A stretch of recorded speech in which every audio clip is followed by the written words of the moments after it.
brethren, kind and good. So I'll keep moving on. I won't stop now. I'll keep moving on to reach the top somehow. I'll keep moving on. I won't stop now.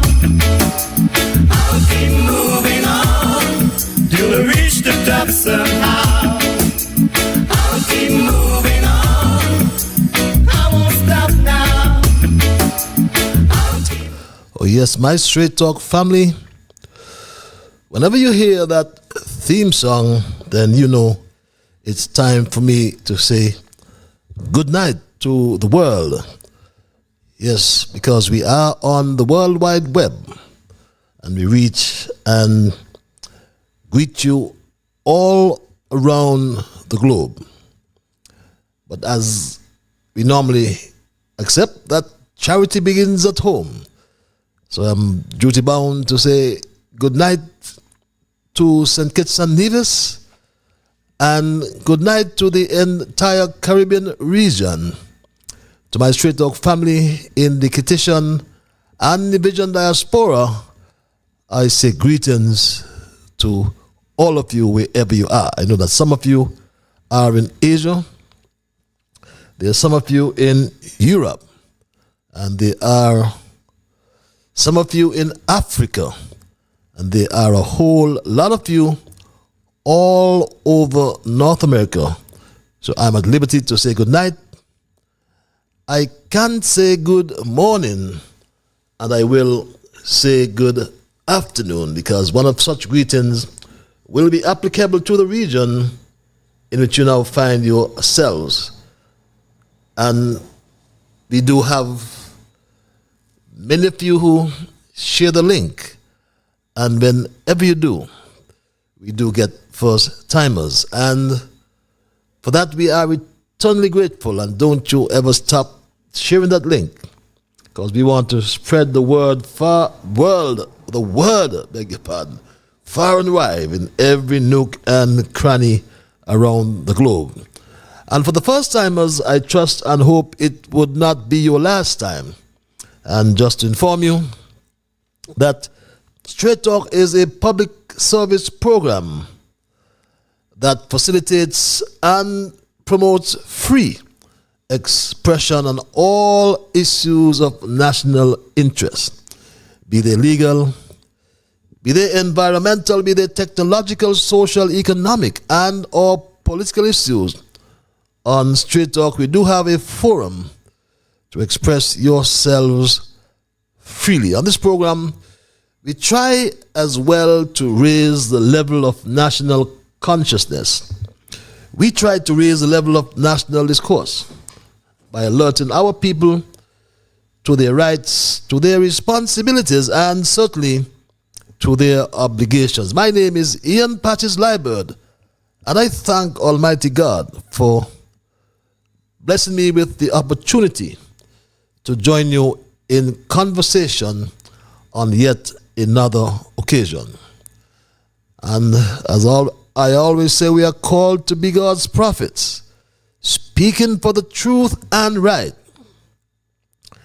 standing firm for godly justice, bringing evil things to light. So let's seek the courage needed, our high calling to fulfill, that we all may know the blessing of the doing of God's will. And that's an excerpt from a favorite hymn of mine, written by Thomas Jackson, Franz Joseph Haydn.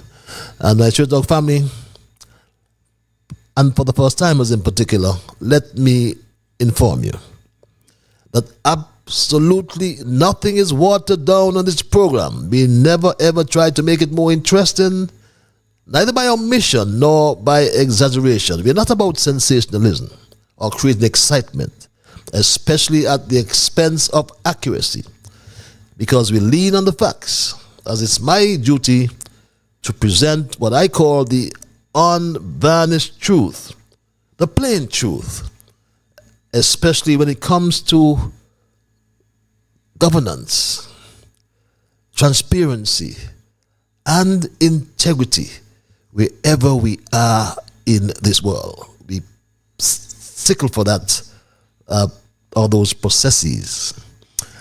And this program, joins us together with people across the Federation. We are joined with people in the diaspora all around the world. Some we know very well and have met. Others we don't know, and many we will never meet. Some will agree with the positions of truth advanced on this program, and some will disagree. And that's fine, that's okay. We promote diversity. A diversity of views helps each one to teach one. But what will sad me, my Straight Talk family, is if we ever start to become disagreeable. So let's thank Almighty God nonetheless for helping us to understand how good and how pleasant it is for brethren to dwell together in unity. Let us therefore hope and pray for the day when we will all sing His praise together. And for the first timers, I must also inform you that Straight Talk is a participative program. By that I mean we include your calls and your emails. And if you're so minded calling, the numbers are on your screen, on your monitors there. And for those who like what I call the cloak of anonymity, you don't want to be heard, you're afraid. People say that to me all the time. They don't want their voices to be heard on this program. I can understand why. Because you'll face a vindictive bunch of, they call themselves experts, but vindictive bunch of, I won't say that. Nonetheless, my Straight Talk family, you have access via our email platform, and the address is also on your screens. That's one word, straighttalkpatches@gmail.com. And we welcome those who are who have the Alexa app. We are also heard live on that platform. All you have to do is say, Alexa, play Massive Vibes Radio. I trust my brother is okay. Haven't heard him for some time, but we thank him for giving us access at nominal cost. Again, as we say cost, there are some of you who have made donations to support our efforts here on Straight Talk, and I am duty bound to say a big, big thank you to all. I must also reassure you that no matter how small your contribution is, we're not stipulating any amounts, $5, $1, $3, whatever your pocket can afford, $100. We're not stipulating any amount. We are happy even with a dollar amount. But it helps to continue these important discussions. It helps us to defray our costs, maintain our commitment to public service. So all who would like, or others who wish to donate, can simply scan the code on your screen to access the payment form. And it's a very simple exercise, believe me. Just take the process, or make the process. But thank you again for your support and for helping us to keep the dialogue alive. Some will want to shut down the dialogue, but we will never let that happen. Not in St. Kitts and Nevis, and no part of the world for that matter. I say a special welcome to my junior brigade. I have to call them in this order. I am instructed to say hello to Neymar and Soraya. Very dear to me and near to me as well. One my grandson, and the other is my grandson's friend. Must hail young Dwayne, Tristan, Shamar, Kevin, Rue, Jamal, Travis, Travon, and all those in the young brigade who meet me and greet me. And a special hello to that lady, a special hello to that special lady, I should say, in St. Louis. And the Queen in Texas asked me, who is this special lady in St. Louis? I won't tell you. But we usually begin with our observations in review. Or before that, I forgot to download this picture of Justin Sensi Hobson, who was gone to the great beyond. And it's a sad story because I I met him sometime last week, and he was giving me a story about the NHC and having received a communication from the NHC management that all those who were relocated or moved from the West Street homes there that were demolished by the slow student, and they were placed in rental homes and the rent being paid for by NHC. We understand that comes to an end this coming December. Since he told me about that, I'm not attributing that to the cause of his death, but it made me think, because stress and pressure kills my Straight Talk family. But we extend condolences to his family, says Sensi, Justin Sensi Hobson. Young man has gone to the great beyond. And all I can say that death do not discriminate, my Straight Talk family. But we can say anything. But Jimmy Cliff said, who feels it knows it. And all I can say to his family, his sisters, his entire family, his brother as well, all I can say to them, that death is a process. So may his soul rest in eternal peace. And my Straight Talk family, we normally begin with our observations in review, which is an integral part of Straight Talk. Then we move into our thesis. And following our thesis, we include your calls, your emails, as mentioned earlier, allow your full participation. Yes, you get an opportunity to have your say. And we will host a program on Monday. Monday, I believe, is the 23rd, our last program before Christmas. You'll have an opportunity to convey your Christmas greetings to families wherever you are or wherever they are, my Straight Talk family. But our observations review, which highlight the current issues, and we do some reflection. We may then ask a few questions. And after our observations in review, we will begin our thesis for tonight, which I have titled, The Opposition Leader Behaves Like a Government Backbencher. So please don't change your link. Please don't change the platform. Just spread the word that Straight Talk is live on social media, YouTube, Facebook. We apologize for that little glitch with Facebook on our last program. I was told after, and our technical team should have addressed it, but we trust and hope we are up and running on all platforms tonight. And our first observation, my Straight Talk family, is something I raised a few weeks ago. And many in the constituency in East Bastille, that's where I live, they have asked me to continue raising the issue as it relates to the desalination plan or the project to construct a desalination plant in East Bastille. The location, or rather locating a desalination plant in a harbor, some people call it the roadstead, but in a port, that accommodates cargo ships, cruise vessels, and oil tankers,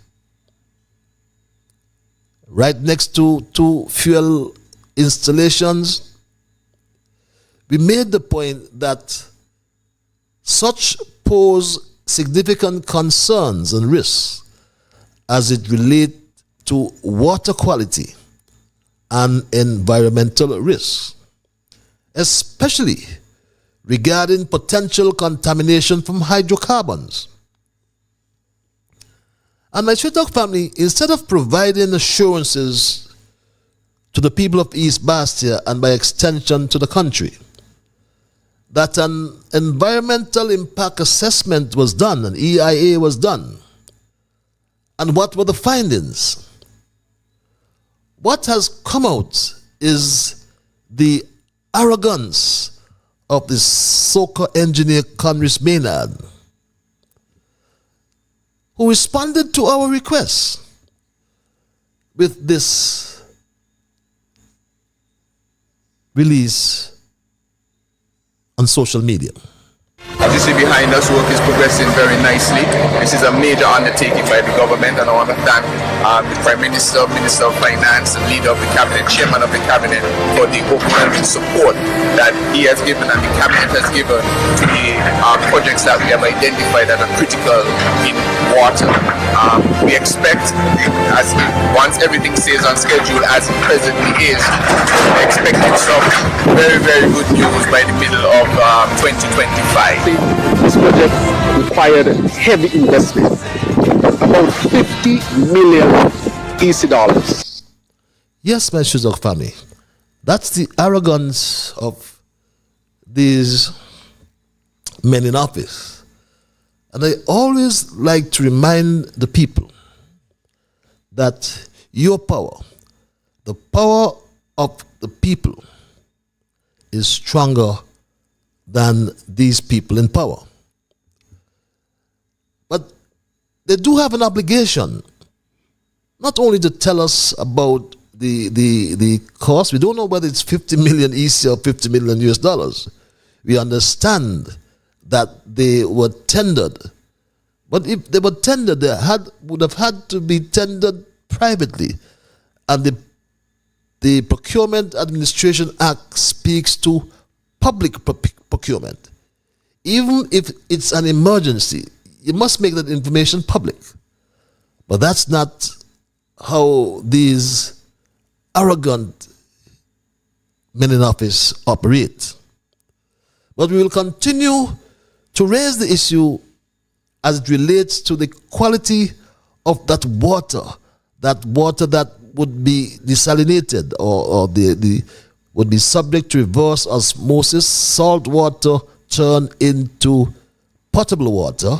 But we are concerned again about the hydrocarbons coming from the cargo ships, the cruise ships, the tankers that come in port there.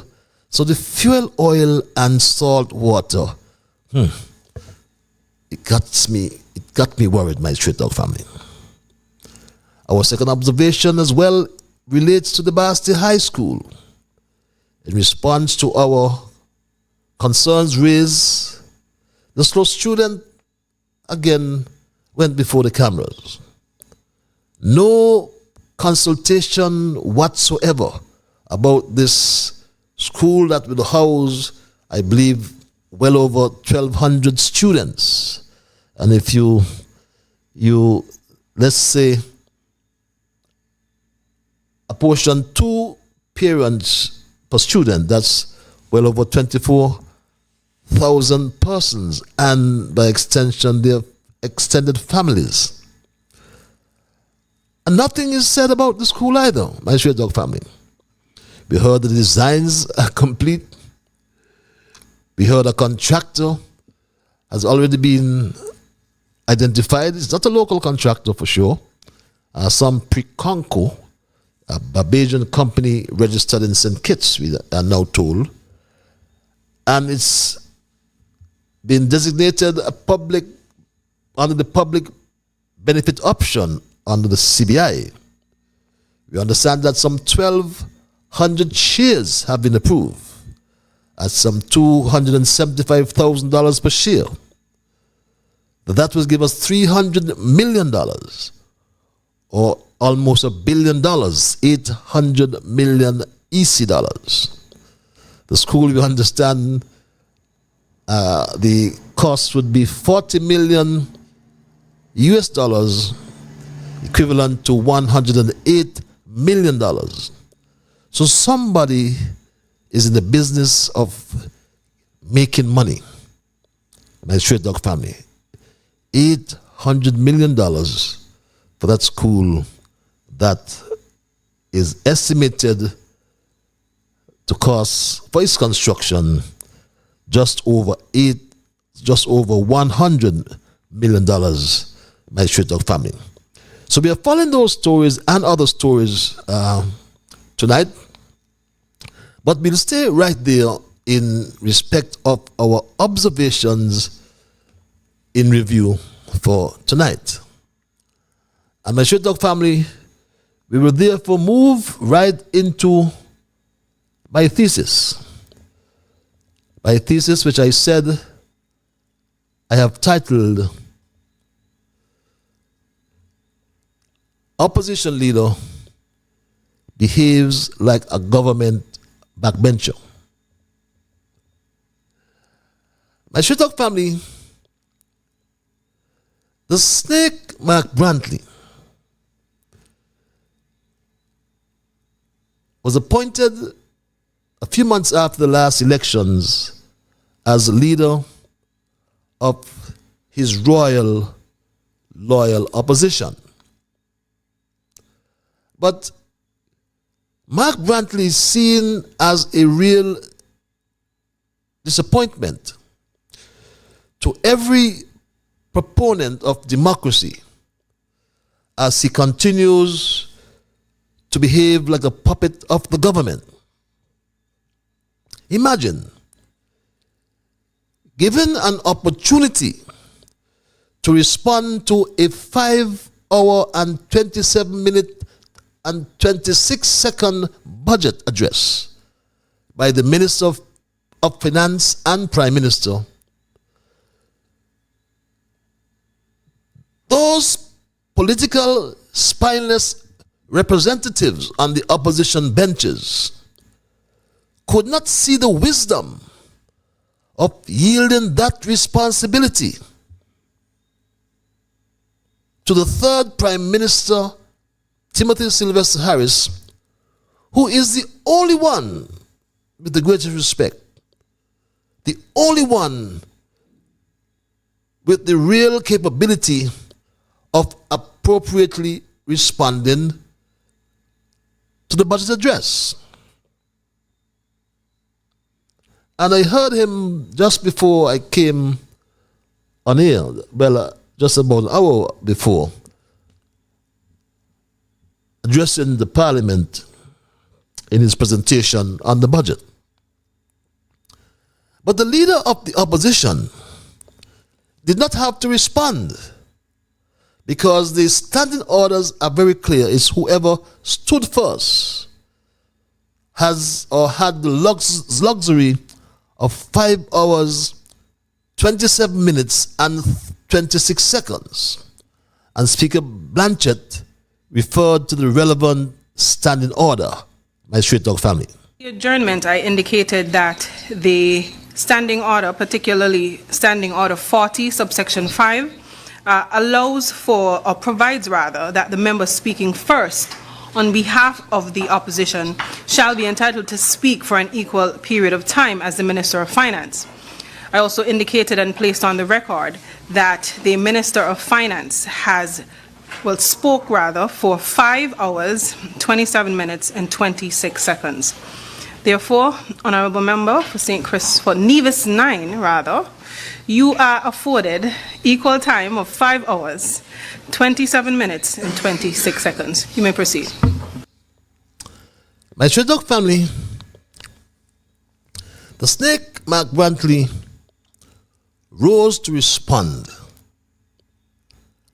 And we knew that he was incapable of representing the 54% of the population that did not vote for the July Labour administration. And we keep forgetting, my straight dog family, that only 46%, I rounded off that figure, only 46% of the electorate voted for the Labour Party. And I've provided the evidence on your screens. You can see my Straight Talk family that some 13,438 persons, or 45.75%, voted for Labour, and they got 6 seats. And the others party closest to Labour was the People's Labour Party with 17% of the vote, over 5,000 electors. But of the 29,375 votes, over 15,000, if my maths is right, my Straight Dog family, voted not for the Labour Party or for those in opposition. You can glean from the screens. But my Straight Dog family, it's what I call the Harris factor that is the root cause of all of this. There's a hatred in so many hearts for the Harris, who done so well.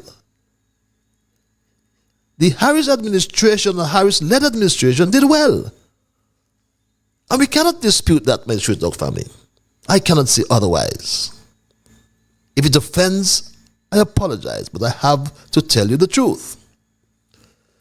Sean Richards, many must have thought as well, could have done a much better job than the steak Mark Brantley. But fresh from doctoral studies, it was easy to separate the academic from the functional. Or as a friend of mine would say, a degree gets one over a minimum threshold, but does not say that he or she can do anything. And the former Deputy Prime Minister raised the matter of bead. I never heard all of it, but I understand. And it became quite obvious that the agreement, my Straight Dog family, the bead agreement was deliberately avoided. And one of the things I find disheartening in our country is that some of us in authority, if allowed, would take us back into the colonial 40s and 50s when there were two rules. Rule one, the white man was always right. And rule two, when the white man was wrong, we refer to rule one. Did you get me? In the colonial days, there were two rules, I said. The days of the plantocracy. Rule one, the white man was always right. And rule two, when the white man was wrong, we refer to rule one. And my successor, Sean, reminds me of those times, as one would expect him to read the agreement as it related to bead. And I post the agreement on your screens. It's the bead agreement which was signed on January the 8th, 2015. You can glean from your screens, my Straight Dog family. A few weeks before the February 2015 elections. But refer as well, my Straight Dog family, refer as well to the content or text of the agreement that's also on your screen. And you will glean from same, my Straight Dog family, that if you look at section 4, in the top left-hand corner, you will see commencement date and terms, and it reads, the obligations of this agreement shall commence 1 month after the date hereof and shall continue for a period of 12 months. My straight dog family, 12 months. Look at the right-hand side of your screens. And you will also see, importantly, my straight dog family, you will also see that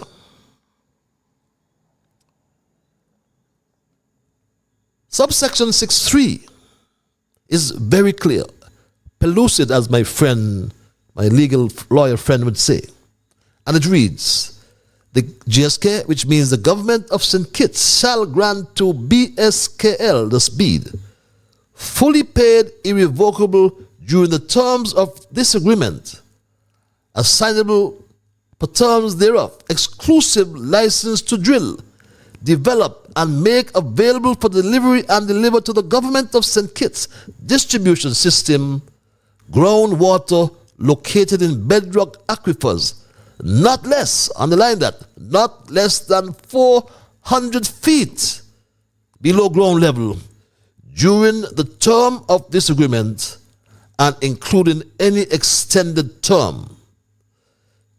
Hear this. The government of St. Kitts reserves the right to drill and to contract for drilling at shallow aquifers of not more than 400 feet before ground level. And my straight dog family, the so-called engineer, I'm sure if he searches his office, he'll find that agreement somewhere there, unless his predecessor moved it. Well, 3 years after the agreement was signed, with a 1-year duration clearly stipulated in the contract, as I just intimated, what could be wrong in terminating the bid agreement in 2018? 3 years after. Furthermore, Bede signed a deep well drilling contract, but suddenly 2 years later found 2 wells at a depth of just over 200 feet. Well, as Minister of Public Infrastructure with responsibility for water, I instructed the Water Services Department to connect the wells to our system and have no apologies for doing that. That, I believe, is enough with respect to the bid, but I will avail myself to discuss this with Dr. Richards, for example. The Old Road Bay project, which was 90% complete, awaiting the lighting for that road. And the lighting were at storage at Skellig. I was not aware, though, of the $250,000 security guard hut at the UDC. But all these matters I will avail myself to discuss with the former deputy at his convenience. But let's not be distracted by this presentation today, my straight dog family. Let's not lose our focus on the budget presentation by the snake Mark Brantley, who clearly does not understand his role, my straight dog family. Mark Brantley clearly does not understand his role, or he's just deliberate. And he said this, my straight dog family. Speaker, I believe that there are some who have tuned in this morning because it is customary for those who are in opposition to use their time in this House and to use their time in every forum available to them to curse the government. I would want to say with respect that if those people are tuned in now, then they might as well shut off and go and do something more worthwhile.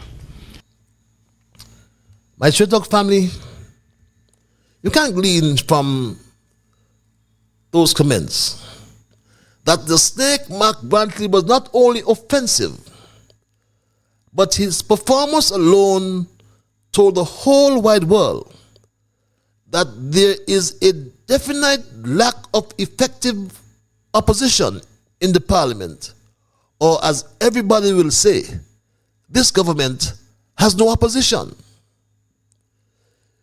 The opposition leader did not challenge the statements and actions of the government as is expected. And this weakens democratic accountability. He spoke about an improved relationship, my straight dog family. And what has improved? We ask. Nevis paid double salaries 6 times under Team Unity administration. And the list of public servants, including statutory corporations, was sent across the Narrows to St. Kitts. Team Unity paid PAP. Team Unity paid the participants of the Alternative Lifestyle Project, or the Peace Project or program as it was called. Yes, there was no aspire or no dividend at the time. But even very early in our term, the snake said this. Recall, my straight dog family. I see that in 2013, before Unity, the SIDF spent $95,474,153.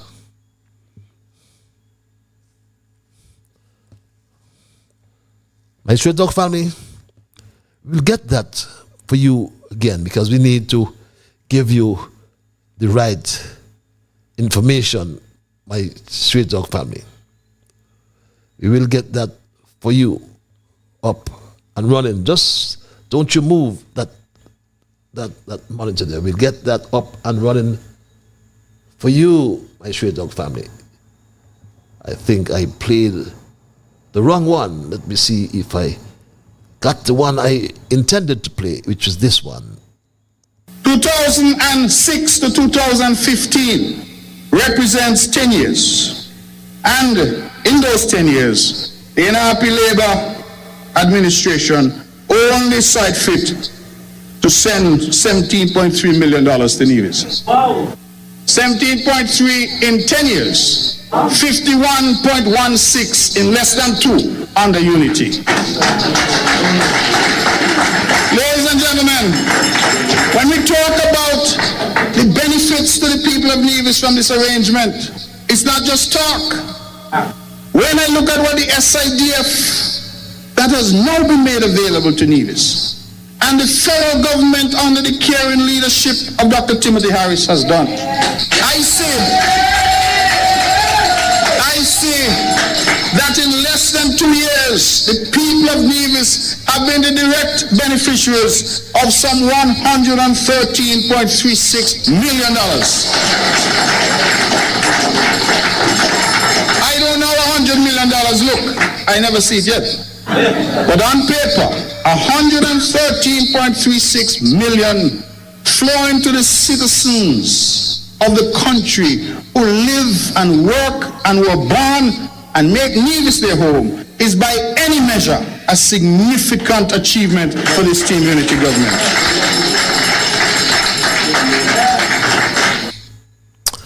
And my straight dog family, the project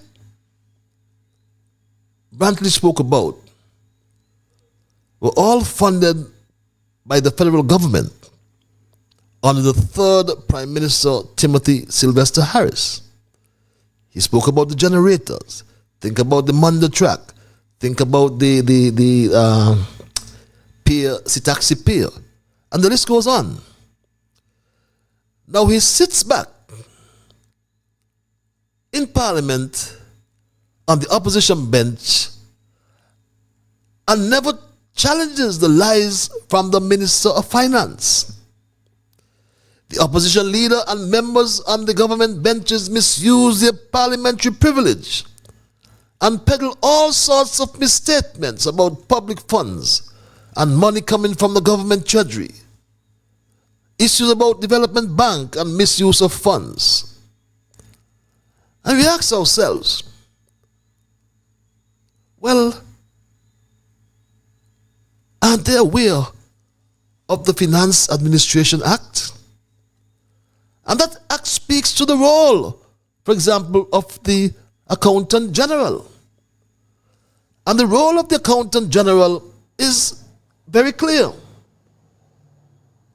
The responsibility of the Accountant General, as you can glean from your monitors, includes the presentation of statements, accounts, and schedules of the public accounts are the responsibility of the Accountant General in fulfillment of Section 57(4) of the Finance Administration Act Cap 2013 and the requirements of cash basis International Public Sector Accounting Standards (IPSAS). The Accountant General is also responsible for maintaining a system of internal controls to enable the preparation of financial statements that are free from material misstatement, whether due to fraud or error, my Straight Talk family. And that's the Finance Administration Act, my Straight Talk family, which governs expenditure and revenue in this country. But when I use the term government backbencher, I refer to the leader of the opposition who behaves in a manner like a member of the ruling party by not challenging the government or its agenda effectively. Why no challenge was made to the excess spending of the government according to the report of the Director of Audit? And the only person made mention of the audit report was the member from St. Christopher 7 and former Prime Minister Timothy Sylvester Harris. And we'll get more of his presentation in a subsequent program, my Straight Dog family. But why no challenge was made to the excess spending is the question I ask my Straight Dog family.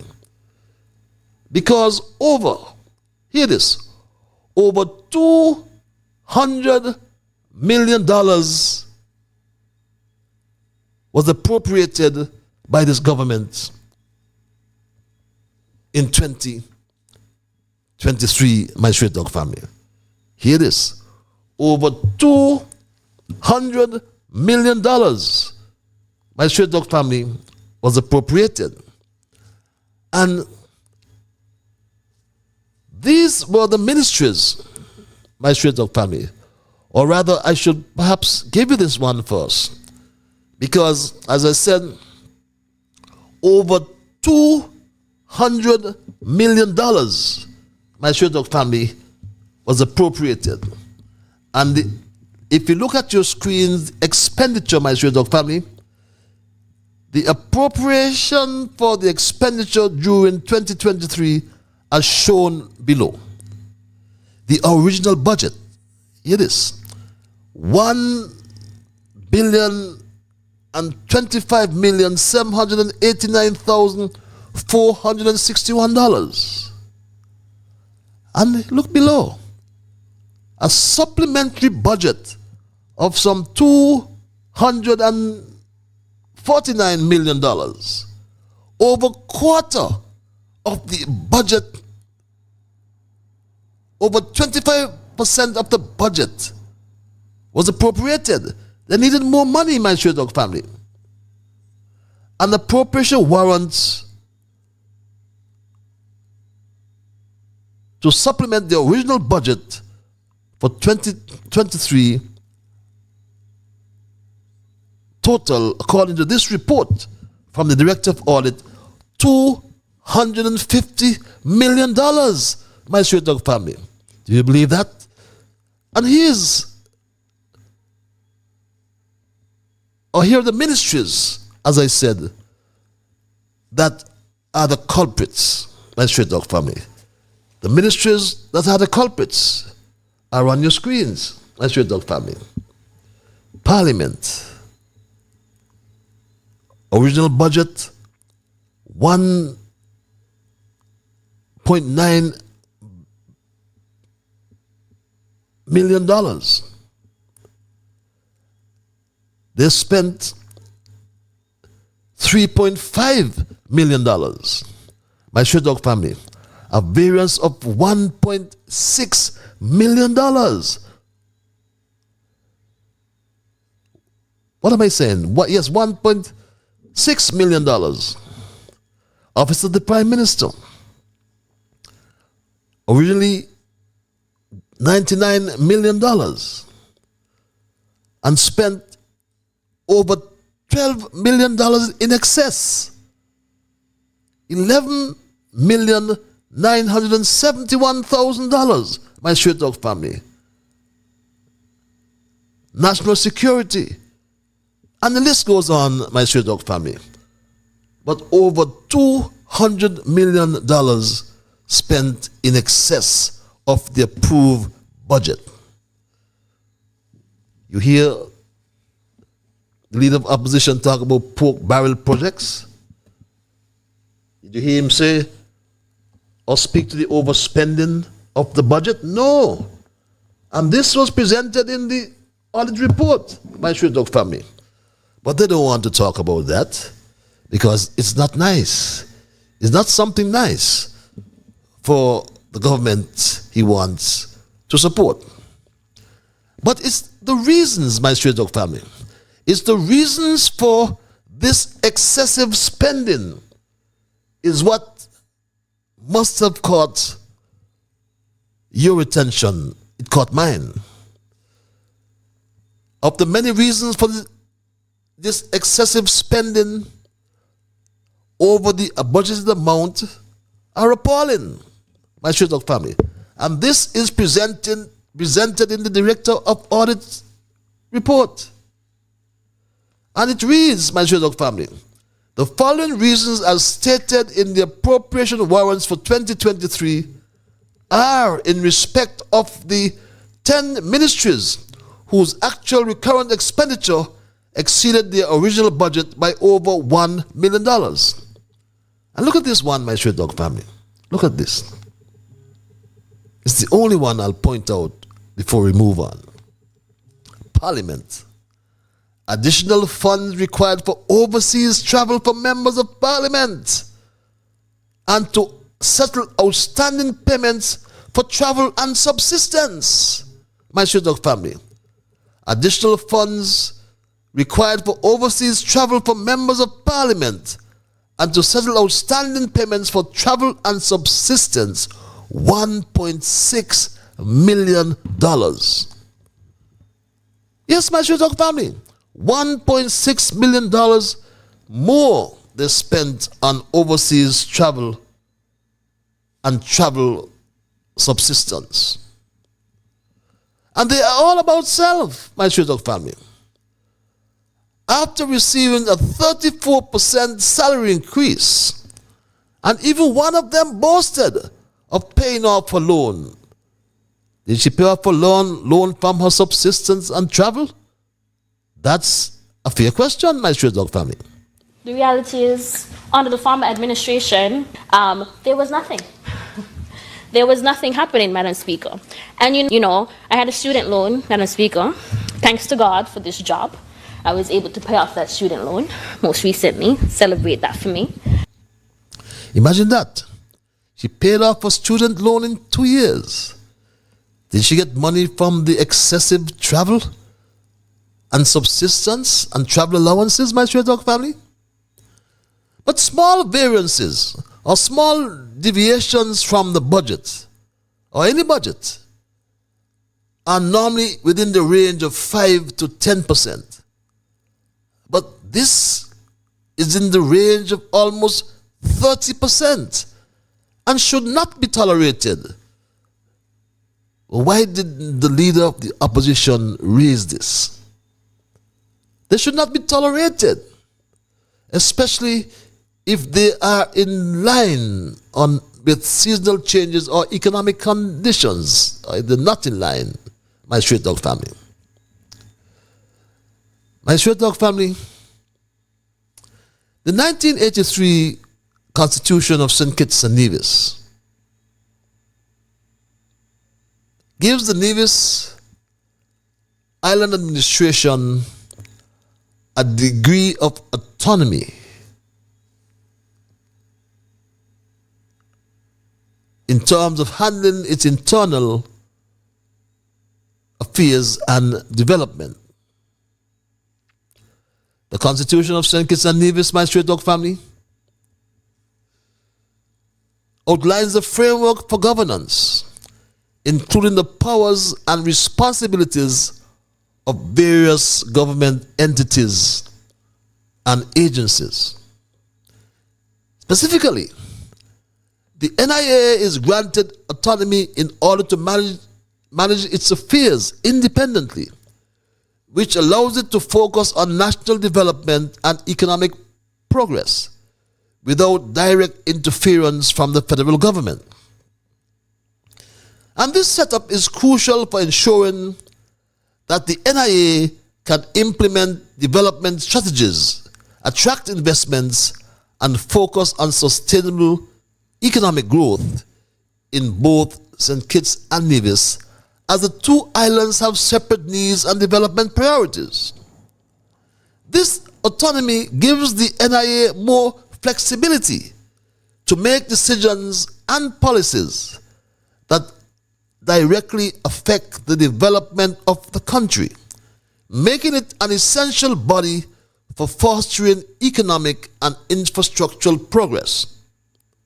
But what must be of grave concern to us, though, my straight dog family, is the level of debt accumulated by the NIA. And according to the audit report, it speaks to the guaranteed debt as per, or as at December 2023, my straight dog family. And that's on your monitors as well. Look at the debt, my straight dog family. The Nevis Island Administration, over $400 million. $486 million. Add that to the Nevis Housing and Lands of $39 million. The Nevis Electricity Company, $5 million. The Nevis Air and Seaports Authority, another $3 million, my straight dog family. And this has nothing to do with the debt that the snake Mark Brantley, as Minister of Finance in the NIA, has not paid to the Social Security for the contributions he has deducted, or the NIA has deducted from the salaries and wages of public servants in Nevis, have not matched their contributions and paid it into the Social Security Fund. They have not paid 1 cent for the rent of the Social Security building in Charlestown. But when we look at the guaranteed debt, my straight dog family, we say no wonder, my straight dog family, the leader of the opposition behaves like a government backbencher. Under previous deal in 2018, the Minister of, or before that I should say, the Minister of Finance spoke to a new hotel development. But all of a sudden, or in this case, government is continuous. Because he mentioned the Ritz-Carlton, my straight dog family. And the Ritz-Carlton, under previous deal in 2018, between the Team Unity Administration and Ritz-Carlton, it was announced back then that the hotel brand would develop 10 villas and 15 condominiums within the Federation of St. Kitts and Nevis. But my straight dog family, with COVID in particular, and other setbacks, progress was not made after this announcement, my straight dog family. Minister of Tourism, Honorable Lindsey Grant, said his ministry is still actively pursuing the Ritz-Carlton project. The Ritz-Carlton has been seeking to expand within the Caribbean region. He made the announcement during the Prime Minister's most recent monthly press conference. What I can say with respect to the Ritz-Carlton is that we have been engaged with them for a very long time. In fact, I engage with them every week. In fact, I updated the cabinet this week on the matter with respect to the Ritz, and that those negotiations and discussions are ongoing. You will appreciate that the Ritz-Carlton is a huge project. It's a project that is destined to be over some $200 million US. And so it's taking time. Bearing in mind also that because of the pandemic, things have slowed. But I am advised that very shortly we will be able to be in a position to come to the country and give some further details on that. The Ritz-Carlton announced in 2018 that it will develop 10 villas and 15 condominiums that are sustainable and have responsible comfort within the Federation of St. Kitts and Nevis. The Ritz-Carlton Hotel Company, LLC, is an American multinational company that operates the luxury hotel chain known as the Ritz-Carlton. But the leader of the opposition must know, as a member of the cabinet then, that this is no new project. It's an ongoing project, and we know that government is continuous. But that's the nature of the snake. But despite holding the position of opposition leader, Snake Mark Brantley does not actively oppose the government. Instead, he supports or remains passive in his critique, I should say, of government policies.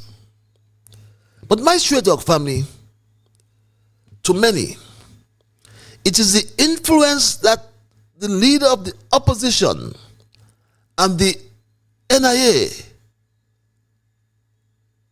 have on the governance of St. Kitts and over federal matters, which need to be addressed. And this was raised some time ago by Queen's Counsel Charles Wilkin, who made this recommendation. My Straight Talk family. In 1980, the NRP obtained the balance of power, which enabled Nevis to entrench.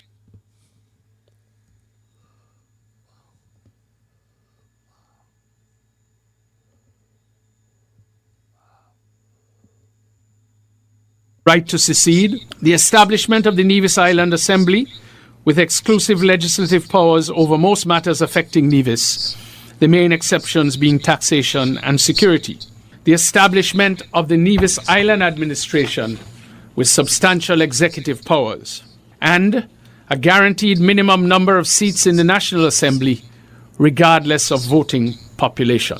I have no issue with the right of Nevis to secede, but I have always argued against the structure of Nevis having a separate government and also significant influence on the governance of St. Kitts. I think we need to revisit the so-called federal structure. In 1980, the NRP obtained the balance of power, which enabled Nevis to entrench its protection in the Constitution. That protection is given by the right to secede, the establishment of the Nevis Island Assembly, with exclusive legislative powers over most matters affecting Nevis, the main exceptions being taxation and security.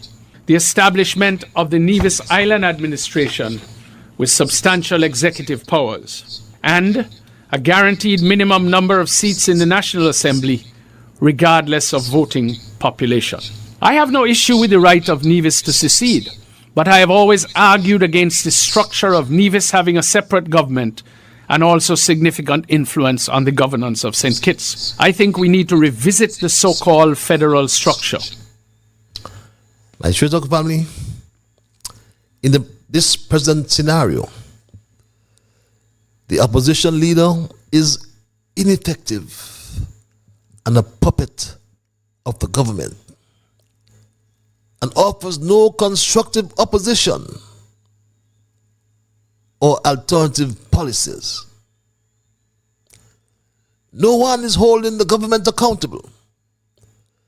The opposition leader is not fulfilling his role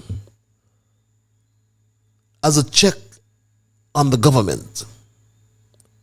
the opposition leader behaves like a government backbencher. And that's my story tonight, my Straight Talk family, and I am not going to change it. I will open the lines and entertain your calls and your emails. But I always like to implore you that before I do so, I anticipate that you will respect others. And of course, to achieve that, you must first respect yourselves. Let us try to be fair to all concerned. Let us try to build goodwill and better friendships.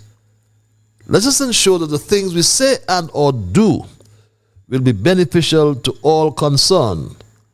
And of course, to achieve that, we must also ensure that the things we say and or do, and in the process, I should say, of saying and or doing those things, let us strive to build a kinder, gentler St. Kitts and Nevis. Let's go to the lines and say good night to our first caller. You're live. Good night, Mr. Liburd. Hello, good night, my dear. How art thou? I am great. The quote for this evening: only a cheap politician, greedy for political gain, would try to single out an individual to blame. I repeat, only a cheap politician, greedy for political gain, would try to single out an individual to blame. Have a great evening.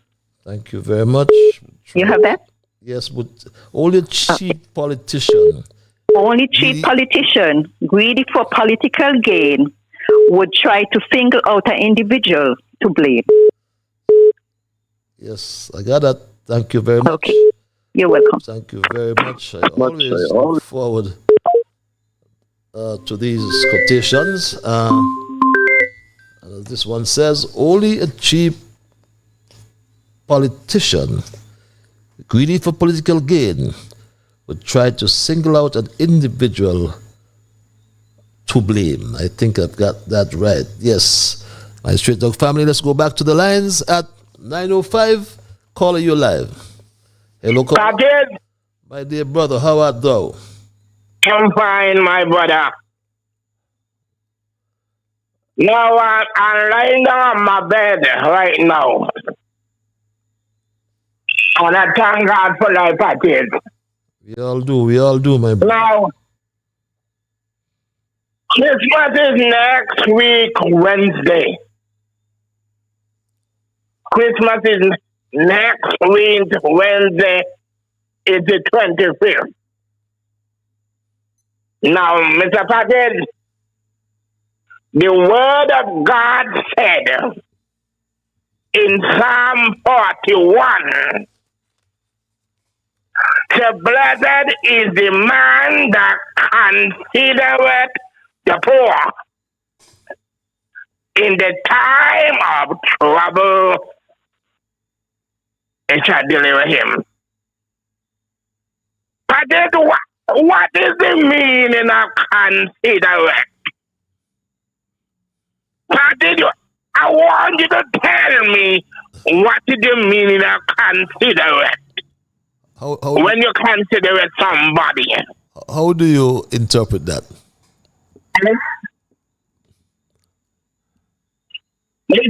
How do you interpret that passage of scripture? Yeah, Mr. Patel, I know you're very intelligent, you know. I know really want to tell, but you look like you know what I do. But I really, when you really consider it, you look after the poor people. Yeah. Good. And I'm saying, and they're going. Very good point. But listen here. Very good interpretation. God said, when you consider the poor, He will look after you. When you're sick, God will, in His same passage of Psalm 41, He said, when you're sick, He give you the better languaging. He said, in the same passage, He said He would not give you over to the enemy. You know why? Because you consider the poor. When you're in trouble, God will be with you. When you're sick, God will be with you. But listen, people don't care about the poor people now. You understand?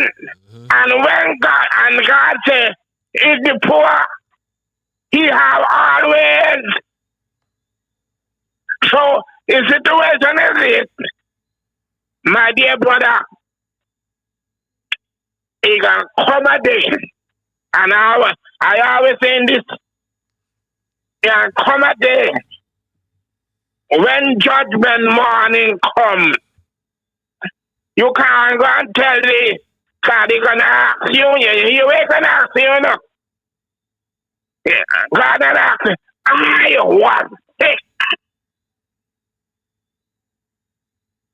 And the next day, I was naked.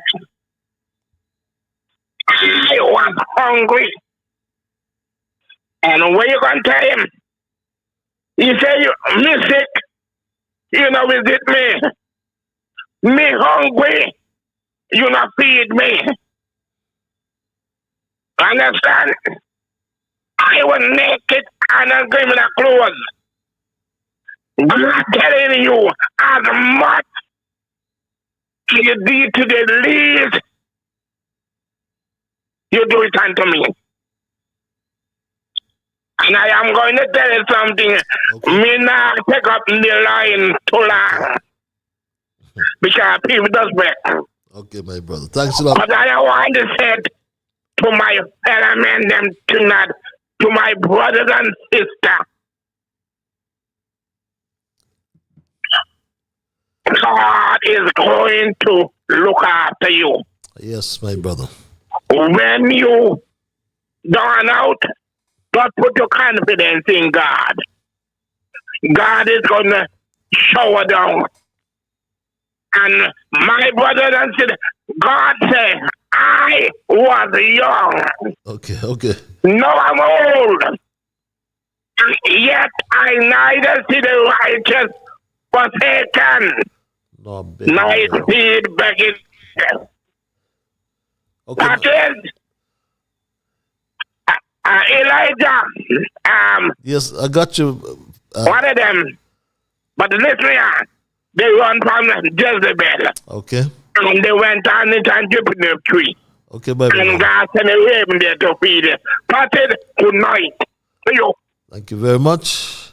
The Bible man, we always welcome your spiritual interventions in the program. I know you try to get in pretty early, and that's good for us as well. Will someone please tell Dr. Drew, reads this email, how stupid he was looking and sounding with his monkey face haircut, delivering the budget speech, especially when he was plain vexed and serious, emphasizing the words surplus, trying to fool and mislead some people. Reads that email. Patches, I'm frightened for our federation, and in St. Kitts more particularly. The recent developments in St. Kitts are very, very scary. In St. John's chapter 3, it tells us that whosoever that does not believe on the Lord Jesus Christ is condemned already. This brings me to the question, in our federation, is our federation rather condemned because of that man Edinburgh, the chief or special advisor to the Prime Minister? This notorious gangster, a man who has no respect or reverence for God, with his constant utterances on radio defying the Lord God. Dr. July and his blasphemous vagabond has brought a curse on this land. There's so many serious accidents, deaths, etc., etc. This satanic advisor should be expelled from office. The Bible states that such a man like Edinburgh should be despised and we should have no company with him. and shake the very dust off your feet at him, reads this email. This other email reads, I must commend the Nevis Madam Deputy Speaker for her courage, her boldness, her fearlessness, her determination, her firmness, and her intrepidity in Parliament. Mr. Liburd, she deserves a medal for her honesty, her fair play, and the balance. She was an excellent fair referee in the House. She stood up to the rude, disrespectful, and dishonorable government ministers with their lies. Thank you, Madam Deputy Speaker, for a commendable performance. Really, you have to be a true Nevisian, reads this email. Well, I saw parts of that myself today, and I concur with this particular, with the content of this particular email. Look how the slow student embarrassed himself in the House this evening. Harris was speaking on the fact that East Coast Housing has no outstanding record in the field of building house.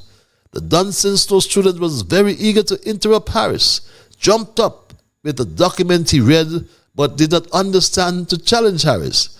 But Harris never idled to expose the ignorance and stupidity of the slow student that caused him to sit down immediately in shame, reads this other email. My Straight Talk family, it's 15 past the 9 o'clock hour. If you have just joined me, tonight we are looking at the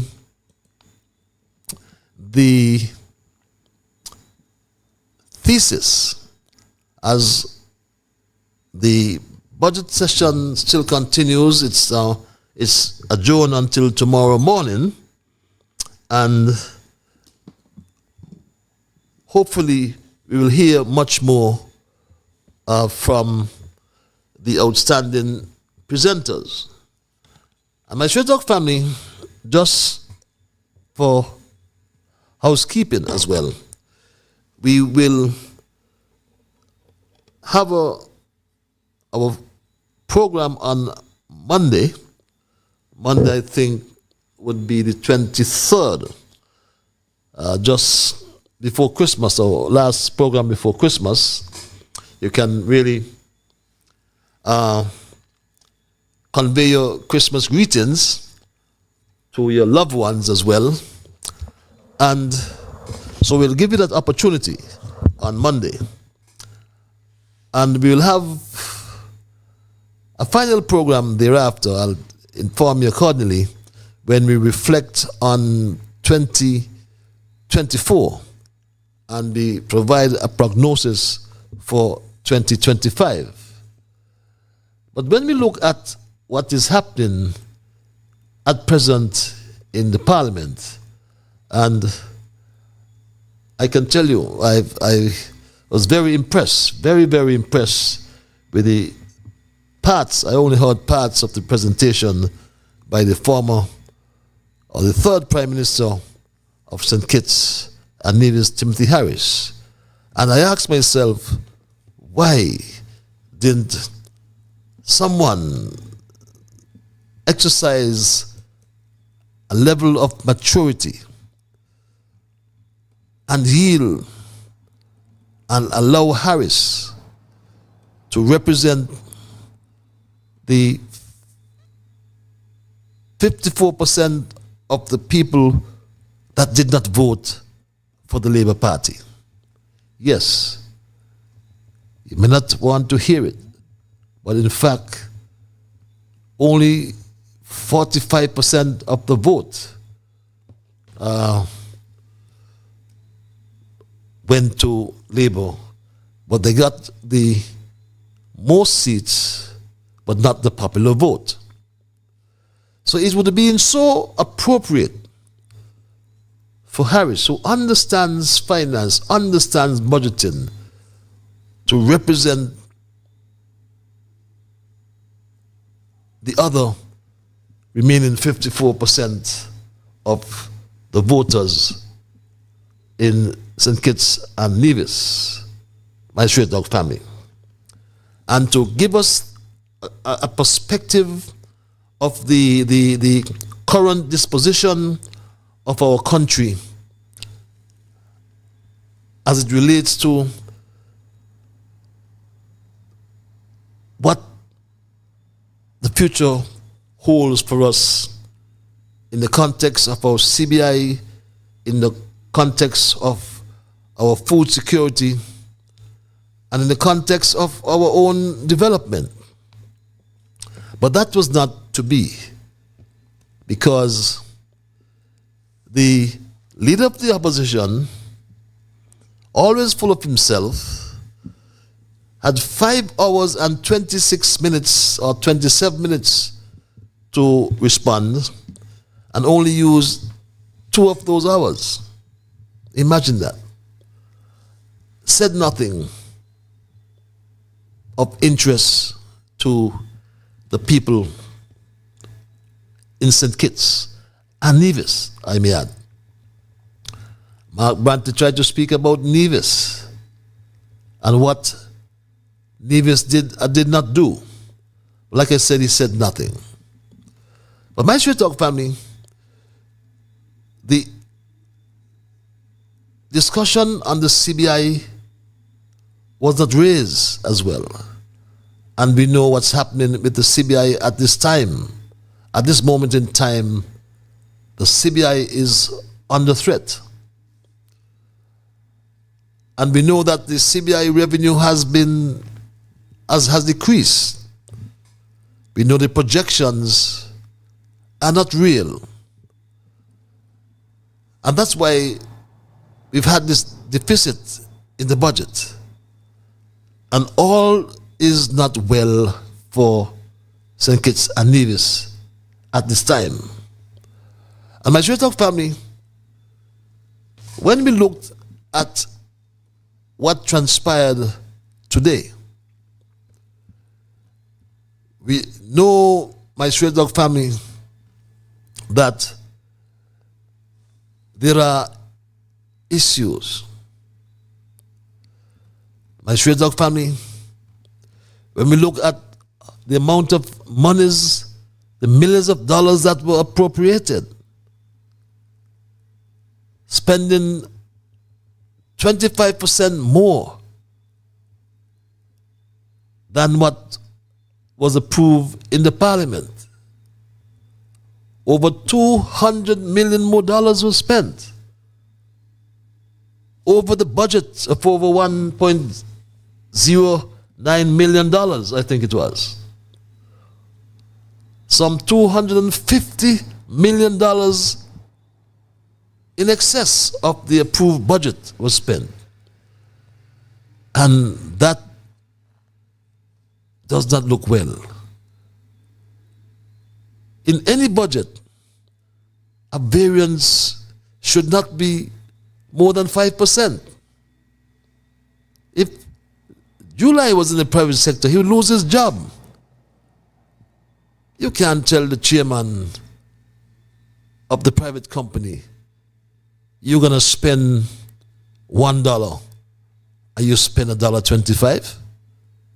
That's unheard of. If you are going to budget, yes, we allowed positive and negative variances, but a negative variance of 25% is not good. But when you look at the reasons, my straight dog family, when you look at the reasons again, and this speaks to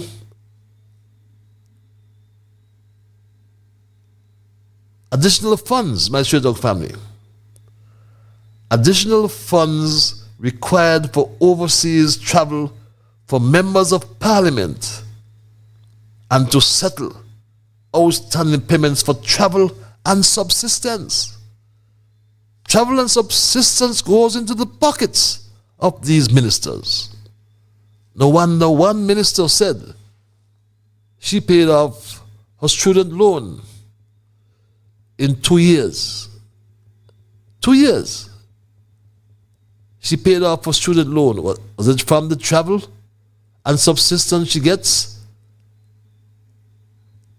What is it, my Straight Talk family? How did she pay off that student loan in 2 years is a question that we all must ask. And my Straight Talk family, we have to examine them closely. But we don't have an opposition. There's no opposition in the parliament, my Straight Talk family, that can examine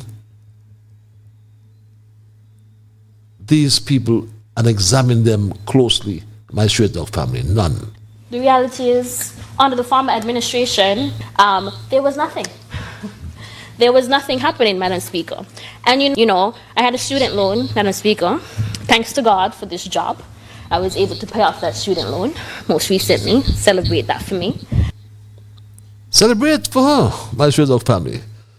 When people are struggling, thanks, she said, for her job. She paid off her student loan in 2 years. Wow. Let's celebrate with Iseline Phillip, my Straight Talk family. But we use the term, as I said, government backbencher. And the leader of the opposition, to whom I referred, behaves in a manner just like he's a member of the ruling party. He doesn't challenge the government. He doesn't challenge its agenda. But why no challenge made to the excess spending of the government, according to the report of the Director of Audit? Why no challenge or questions raised about the $250 million appropriated? $1 billion approved by the parliament.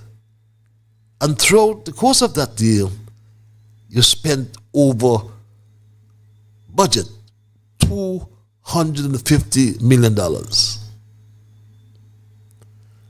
And the reasons given for the excessive spending over the budgeted amount are appalling, my Straight Talk family. But they are all about self and none for thee. A 34% salary increase. And this senator boasts of paying off her loan. That's what they are all about, my Straight Talk family. Self and none for thee. But my Straight Talk family, as we go forward,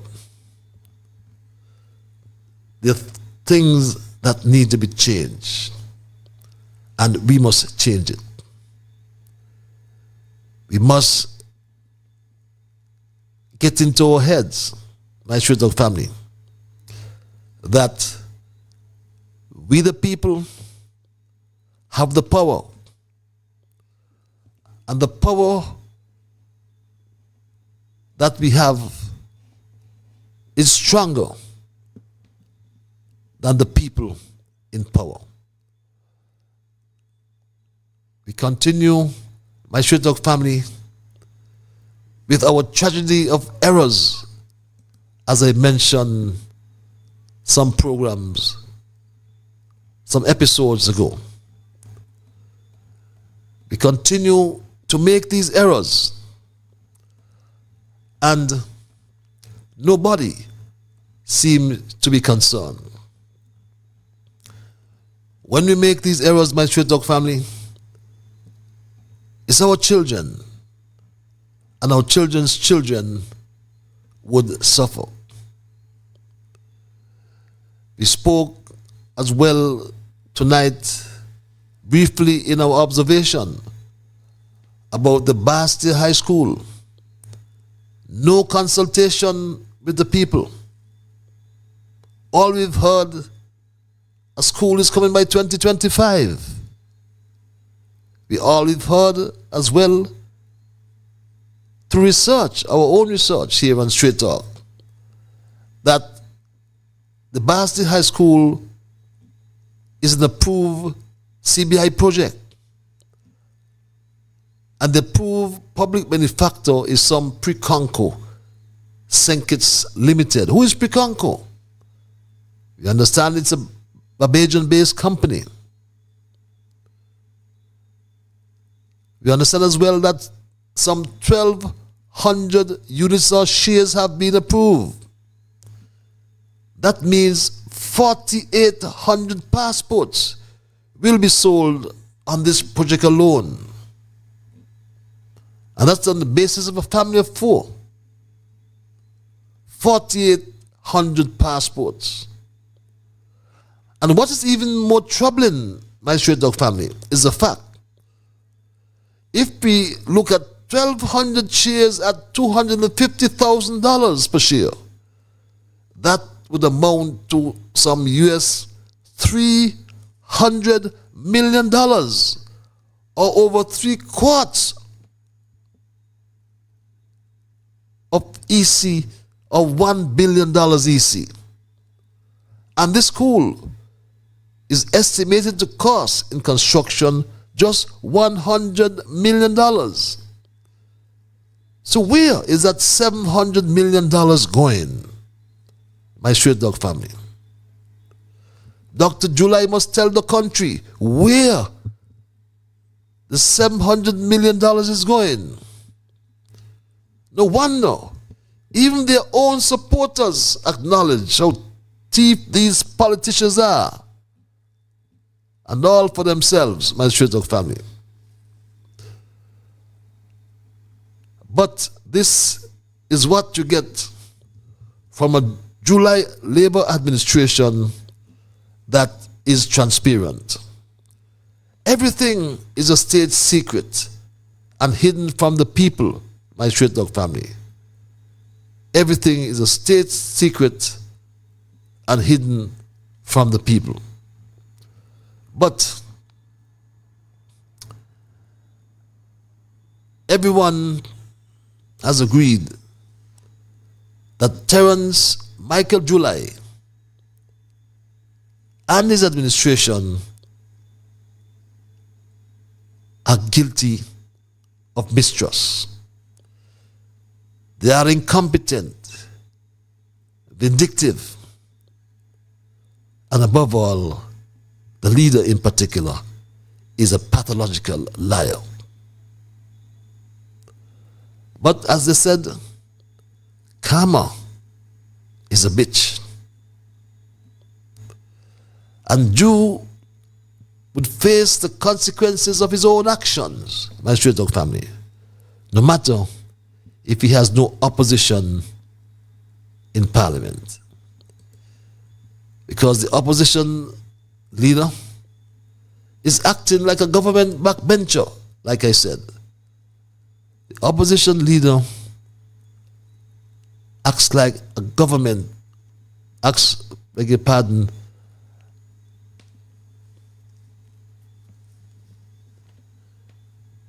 like a government backbencher. But let's go to the lines, my Straight Dog family, and say good night to this caller. Sorry to have you hold it. Good evening to you. How are you? I am peaceful, my dear. What about yourself? Oh, excellent. I see the dimples. Now I catch the voice. Yes. You're good. Yes. Yes. I tell you what I just try to say. I just want to congratulate my leader for a job well done today. He was hot today, yeah. He's brighter than all of them in there. He's sensible and all of them in there. So all of them who will not try to say they could get him forget what he said. Oh, that's a dominate man. I love him for that. Keep up the good work. And to the snake in Nevis, he always talking about if you walk, you get paid. Only some people need double salary. But right now, I think that he need to pay back the money what he getting because he ain't working for us. He working for them there on the other side because he looking money to run up there. And when he get the money, he still ain't know what he doing with it. So, big up to my PM. PM, you have a blessed Christmas. When you come, do not let nobody spoil you there. You know it? Nah, nothing. Love you that much. I see you. Thank you very much for your intervention. My Street Dog family, the Snake Mark Brantley is seen, like I said, as a real disappointment to everyone who supports democracy. As he continues to behave like a puppet of the government in office. Caller, you're live. Mr. Liburd. Yes, my dear. Last week, I spoke to one of the ministers here in Nevis, and I said to him, well, you know that Nevis people don't like the Labour government. What are you all doing with the Labour government? You know what he said to me? They need the money, that's why they're there. What did you Take say? care. Hello? What was your response to that? I said to him, you know, Nevis people don't want the Labour government. Right. That's what I tell him. And I said to him, I done with you all. I would never vote for CCM again in life. Want the money. Yes, yes, it has to be about money. And that's why he's acting like a puppet. Most of things he has done. But look at his debt. Even the debt that is guaranteed by the federal government does not reflect the total debt in Nevis, because the CCM NIA has borrowed money from the commercial banks in Nevis. His own report, the Ministry of Finance, there was some over $500 million in debt. And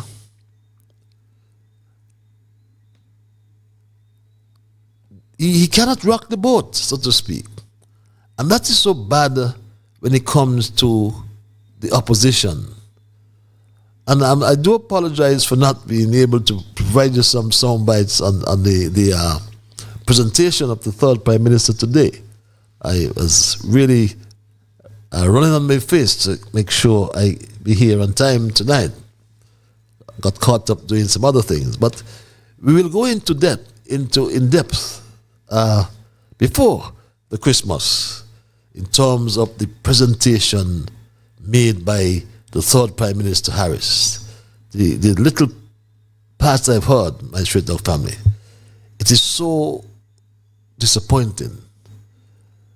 It's that Harris, could you imagine listening to Timothy Harris for 5 hours and 27 minutes? What? Then we would have got a real lecture. And imagine given an opportunity to respond to a 5-hour and 27-minute budget address by the joker and pathological liar, incompetent, daft Prime Minister. And those political representatives on the opposition benches could not have seen the wisdom of yielding that responsibility to the third Prime Minister, Timothy Harris, who is the only one on the opposition benches with the real capability and capacity of appropriately responding. And that was so sad, my straight talk family, and not good for democracy in our country. But time will tell, and change will come, my straight talk family. I can tell you, change will come, and it will come sooner than we expect. It's now 8:38. I'll perhaps just get dispense of some of my emails which have built up here, my straight dog family. Trying to get to my emails here, yes. The Senator Iselene Phillips' statement in Parliament that she thanked God for her new job as Senator because it enabled her to pay off her student loans. Her statement reminded me of Mr. Juni Liburd's closing wrap-up statement last Friday afternoon, when Mr. Liburd said that we the people voted for the ministers of government to look after us, but instead they are looking after themselves. Sound words, Mr. Liburd, that cannot be condemned. Dear Patches, I write with urgency following today's shocking revelation in Parliament by Dr. Timothy Harris. The Jew administration's own projections reveal an unprecedented $237.8 million deficit for 2024. Let that sink in. $237.8 million in 1 year. But it doesn't end there. Instead of curbing their reckless and irresponsible spending, the government is doubling down, projecting another $28.5 million deficit in 2025. Together, that's nearly $300 million in deficits in just 2 years. This isn't just bad governance, it's fiscal madness. Dr. Jew has plunged the nation into a financial black hole, threatening our economic stability and the livelihoods of ordinary citizens, while families struggle with rising costs. This administration continues to waste taxpayers' money on frivolities and color politics. Is this the leadership we deserve? Patches, this $300 million deficit must be hammered home. Repeat it. Make it clear to your listeners that Dr. Jew is steering this country forward. Let me read it again. Dr. Jew is steering this country toward financial disaster. The people need to know the truth about this gross incompetence and lack of fiscal discipline, reads this other email. Good night, Mr. Liburd. As I told you on Monday, don't expect anything from the snake. He is like a switch, and only a matter of time before we bring down July, reads this other email. Yes, it did in fact told me that. We are taking bets that Dr. Jew already left the country and will return in time for the closing argument for the budget. How much are you willing to wager? Well, I pondered today because they ended up pretty close. I know that the senior minister went overseas to the funeral of his late friend, Asset Michael.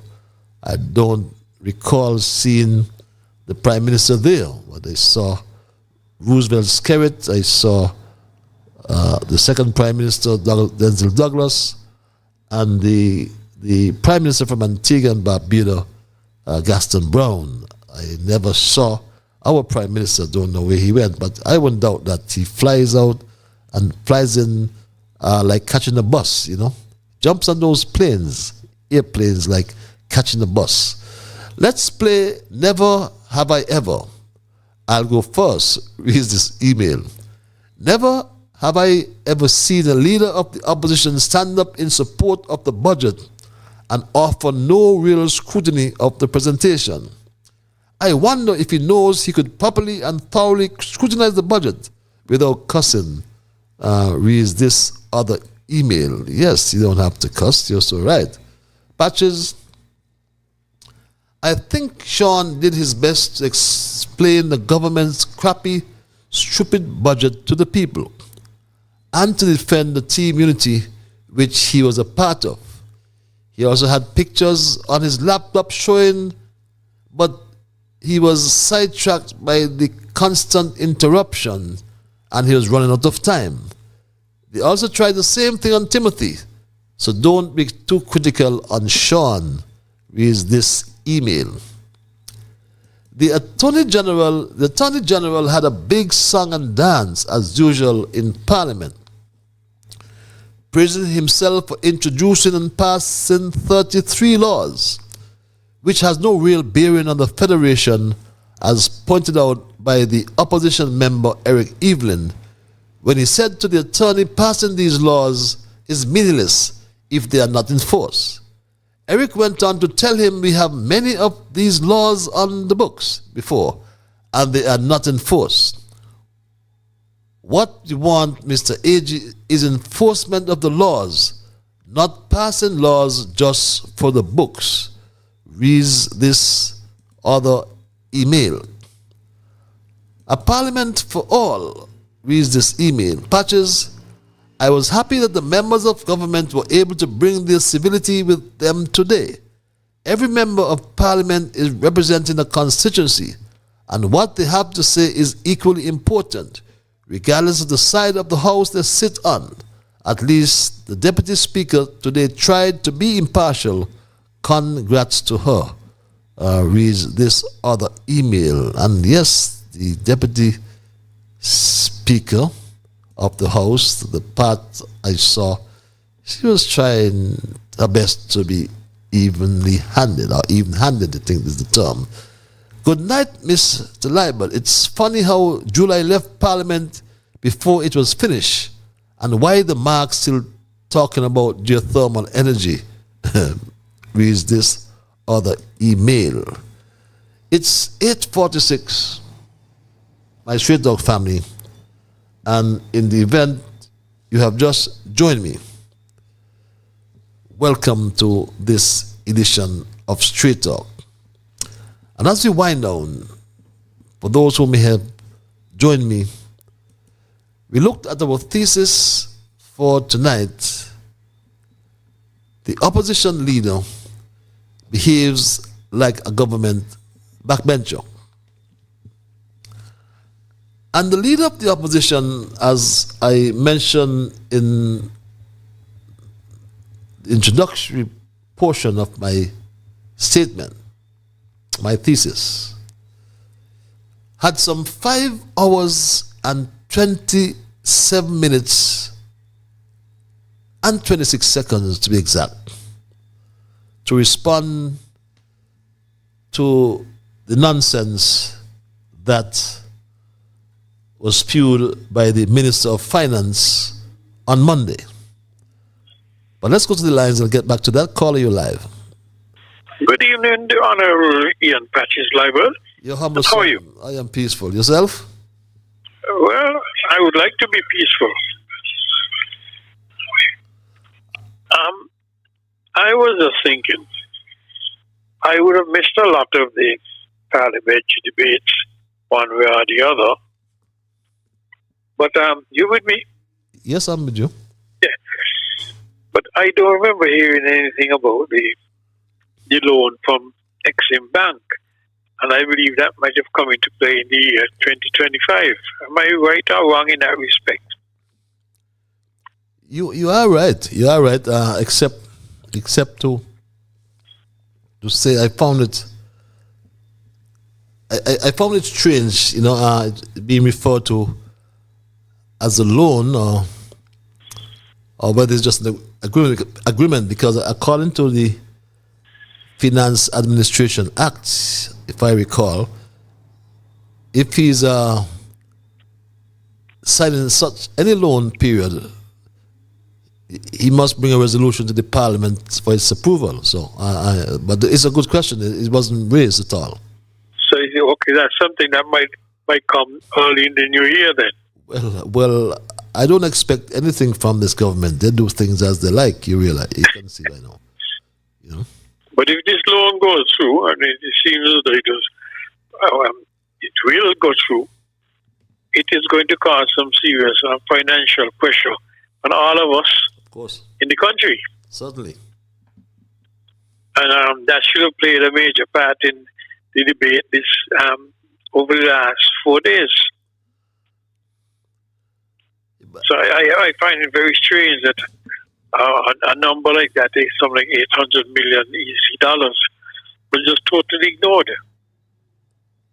As I said, well, the deficit or that they have of something like $250 million, that seems to be treated very lightly as well. But all of these things we have to pay for. And taking off 4% of the VAT isn't going to help us in any great respect when it comes to paying back for these deficits and these loans which they have ahead of us. We are going to be in some serious financial problems in the coming years ahead of us. I'm very scared about it. We ought to be, and I just heard parts of the presentation from the third Prime Minister Harris, and he was the only one who really was emphatic about our deficit and was to expect going forward. You know, and no one objected to it at all. You know, no one objected. Well, it's obviously something that the government in power was trying to hide from the people. Of course. Because it is going to be a catastrophe for the people. Because we have to pay for it somehow or the other. That's so correct. We can't. We're just running up deficit after deficit, getting loan after loan, and it just goes like that. Well, that's. I'm sorry to interrupt, but that's only one loan, you know. Because what about the loans on the generators? That's over $100 million as well. I wasn't even thinking about that. Yeah. He spoke to $50 million for the desalination plant. We don't know whether that's EC or US, and how is it being funded? That's another. I suppose Jew is going to obviously have to sell some of us to pay for all of this.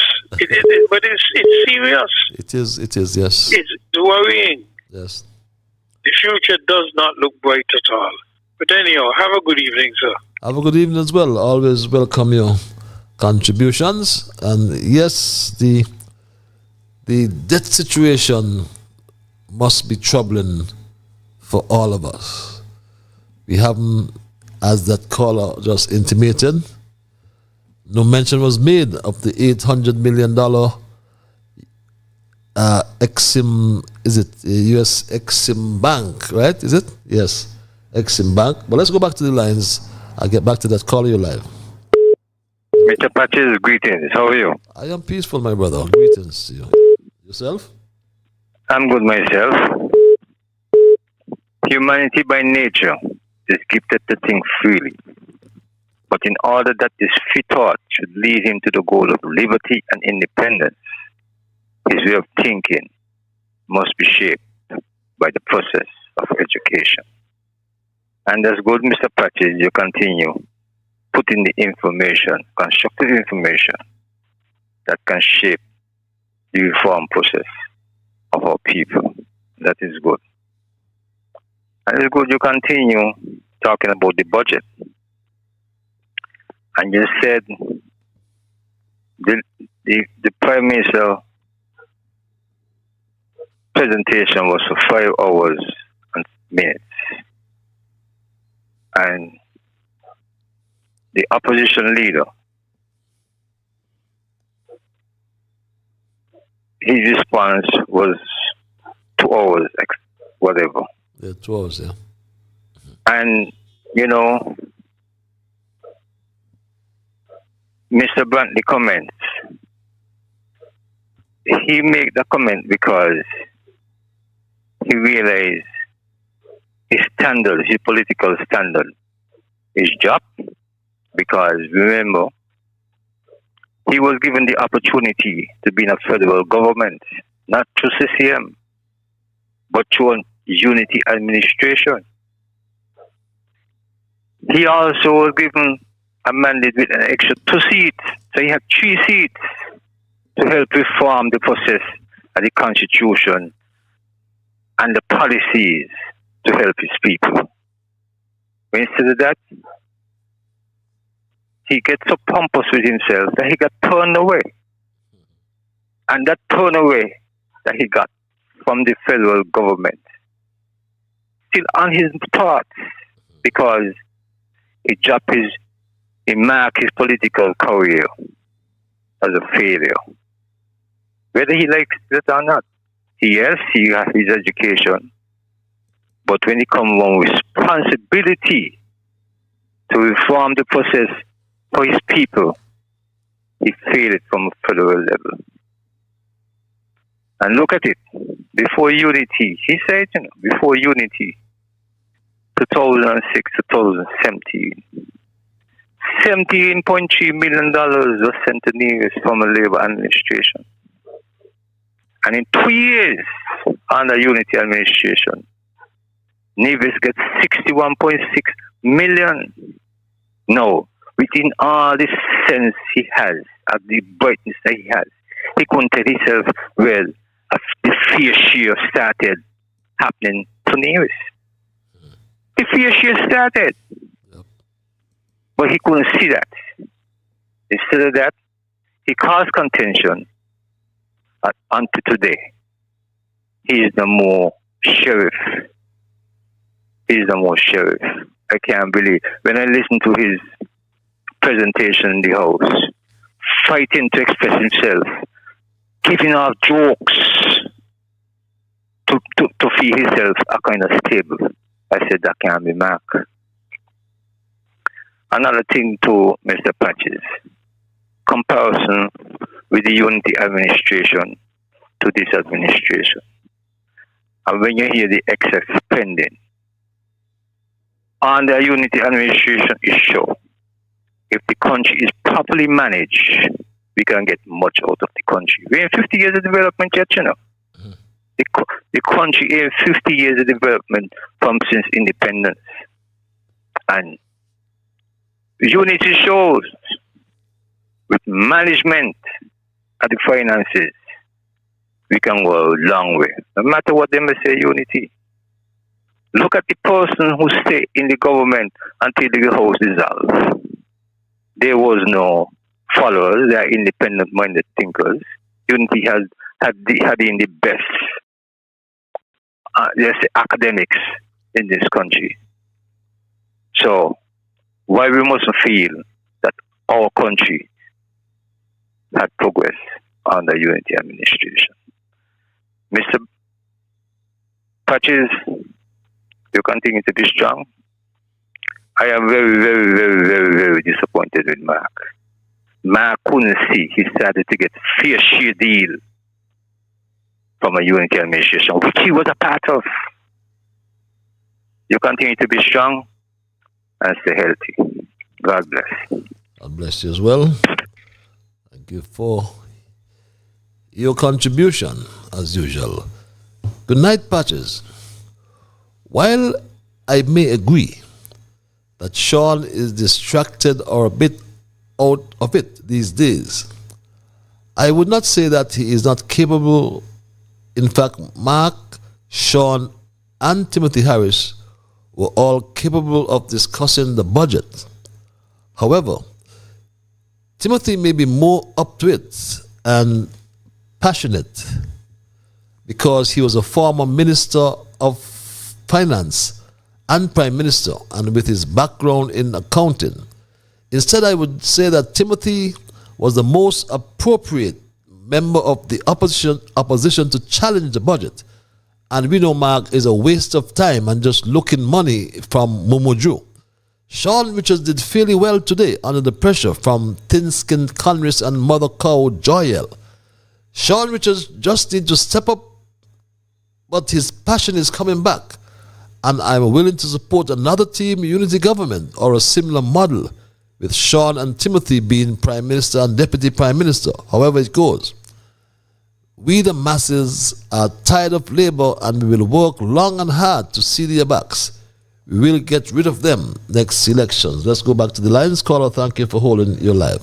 Hello, caller. Mr. Liburd. Yes, my dear. I think it's time for we here in Nevis to get rid of the CCM party, because Mark is a failure from the beginning. He only full of chat. And if Sean had just listened to Mr. Amri, I always say that and I will never stop saying it. If Sean had listened to Mr. Amri, things would have been much, much better for us here in Nevis and also in Sinkit. And it's time for Mark to go. We don't need him anymore because he's a failure. All of them is just a failure. All they're looking for is just the money for them and their family and their friends. They don't care nothing about us here in Nevis. And it's a long time since he treated Mr. Amri the way he treated him. I never trust that man either, and I will never trust him again. I have no respect for him because I used to call in on his show with the quotation.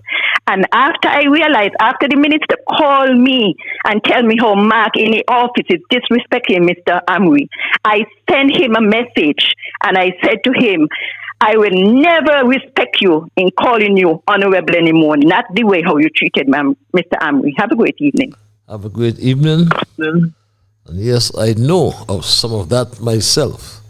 Vance, the late Vance Winkworth Amory, the way Mark disrespected and treated him.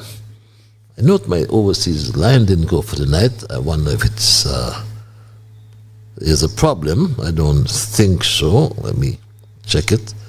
But I'm going to wind down now, but I'm just thinking that I have not heard my overseas line for the night, and that's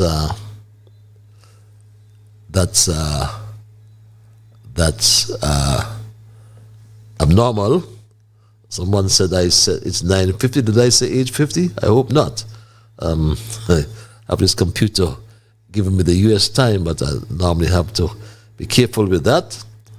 And like I said,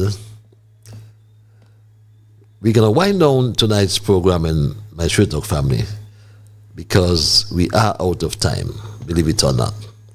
We are out of time.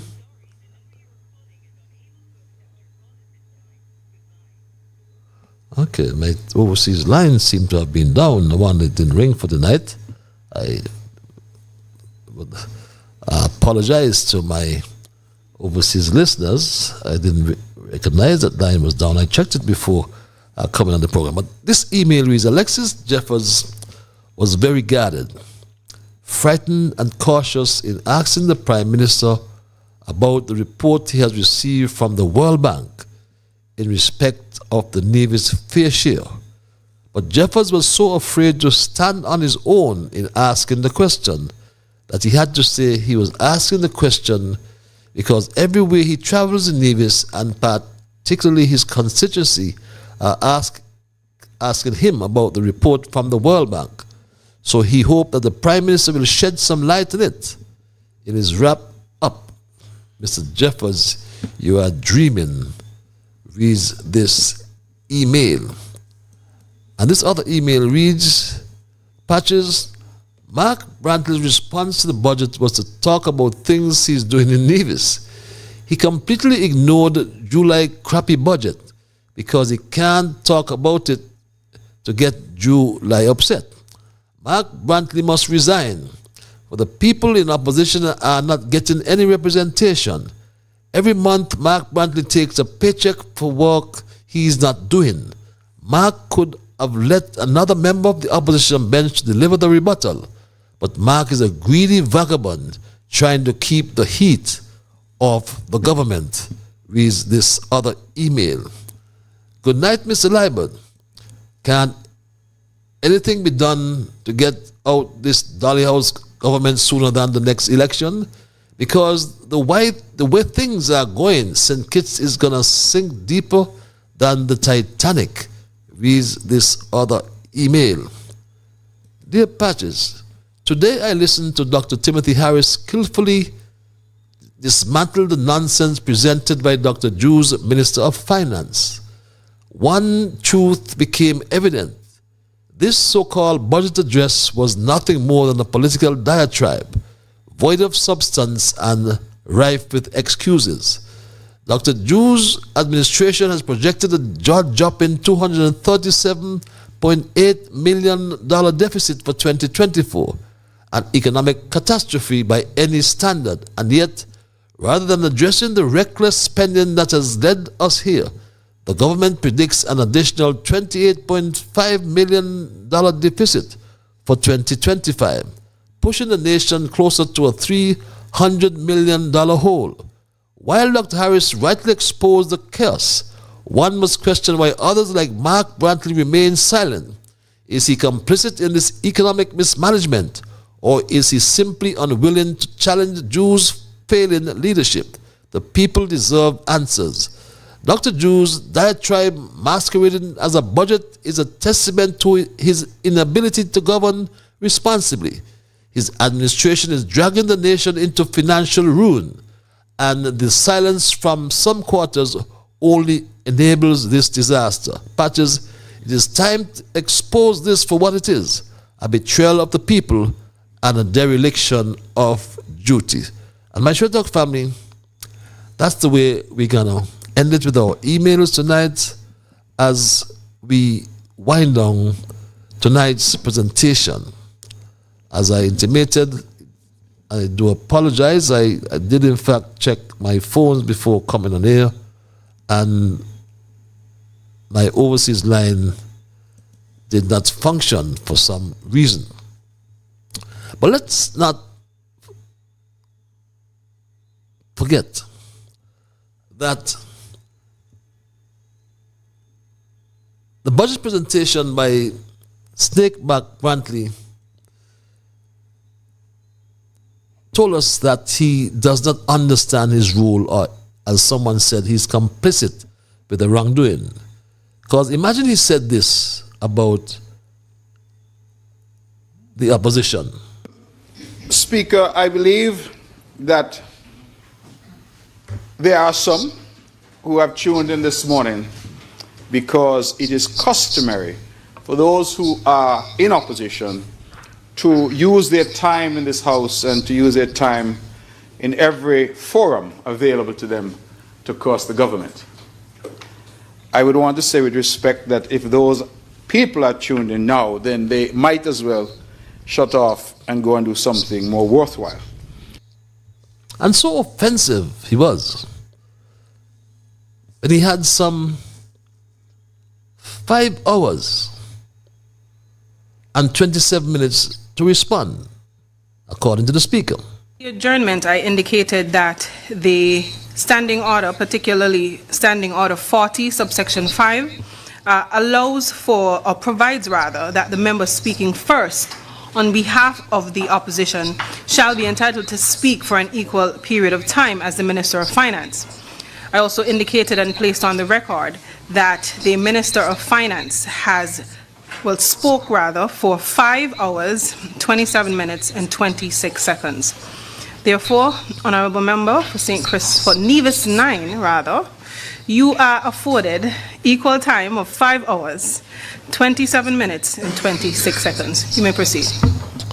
And believe it, he only used 2 hours of the 5 hours he had. And in the process, like I said, he was not only offensive, but his performance alone told the whole wide world, I should say, that there is a definite lack of effective opposition in the parliament. Or as everybody will say, this government has no opposition. The opposition leader did not challenge the statements and actions of the government, as is expected. And this can only weaken democratic accountability. He spoke about Nevis. But Nevis paid double salary 6 times on the team unity administration. And that money was paid by the federal government. The projects he spoke about, my straight dog family. He spoke about projects, and these are not all. These are pretty early in the administration. And he spoke about the projects which benefited Nevis, and all these projects were funded by the federal government, my straight dog family. 2006 to 2015 represents 10 years. And in those 10 years, the NRP Labour administration only saw it fit to send $17.3 million to Nevis. Wow. 17.3 in 10 years. 51.16 in less than 2 under unity. Ladies and gentlemen, when we talk about the benefits to the people of Nevis from this arrangement, it's not just talk. When I look at what the SIDF that has now been made available to Nevis, and the federal government under the caring leadership of Dr. Timothy Harris has done, I see that in less than 2 years, the people of Nevis have been the direct beneficiaries of some $113.36 million. I don't know $100 million look. I never see it yet. But on paper, $113.36 million flowing to the citizens of the country who live and work and were born and make Nevis their home is by any measure a significant achievement for this team unity government. And my straight dog family, by the end of 7 years, that moved to well over $500 million. But the opposition leader now is acting like a government backbencher. I refer to the leader as a government backbencher because of the way he behaves. Mark Brantley behaves in a manner as if he's a member of the ruling party by not challenging the government or its agenda effectively. Why no challenge made to the excessive spending of the government according to the report of the Director of Audit? Why is a question we ask ourselves, my straight dog family. Over $200 million appropriated in 2023. And the reasons for the excessive spending, my straight dog family, over the budget amount are appalling. And then, above all, my straight dog family, a 34% increase. 34% increase on their salaries without doing anything, my straight dog family. And this young senator had the gall to tell us to celebrate with her. Celebrate what, my straight dog family? Celebrate this. The reality is, under the former administration, there was nothing. There was nothing happening, Madam Speaker. And you know, I had a student loan, Madam Speaker. Thanks to God for this job, I was able to pay off that student loan most recently. Celebrate that for me. But my straight dog family, as we wind down tonight's programming, let's not lose sight of the fact that the 1983 Constitution of St. Kitts and Nevis gives the NIA a degree of autonomy in terms of handling its internal affairs and development. The Constitution of St. Kitts and Nevis outlines a framework for governance, including the powers and responsibilities of various governments or government entities and agencies. But my Straight Talk family, when we consider what is going on at present and the behavior of the leader of the opposition, it made me to reflect, my Straight Talk family, on a comment by Queen's Counsel Charles Wilkin some years ago, which is relevant today, my Straight Talk family.